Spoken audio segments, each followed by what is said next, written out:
muito bonito, né? O que você fez aí? Olha o dedo dele. O dedo dele tá preso lá na parede. Já tirei.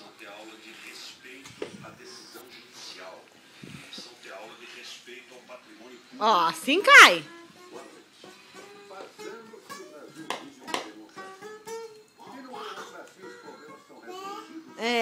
Assim cai. Olha ali pra mim. Assim cai. Eu tô filmando.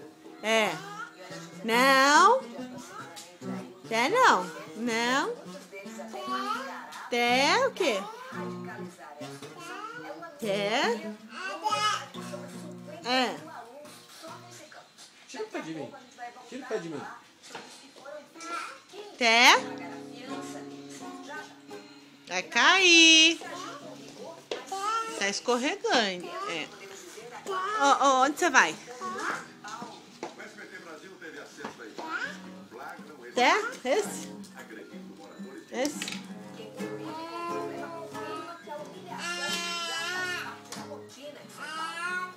O morador de rua dorme numa praça de São Paulo. 3 guardas municipais se aproximam. Um deles tem um spray de gás pimenta na mão. Sem nenhum motivo, ele joga o gás no rosto do homem. Cadê? Reparem que depois da o guarda passa o spray para fora e esconde dentro da roupa. O gás provoca uma forte ardência no garganta. Os guardas assistem Seu safado. ao sofrimento do rapaz.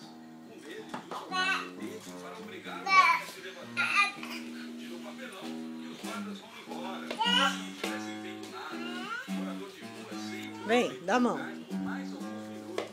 E esse não é o único tipo Vem. de agressão. Desce aqui, desce. A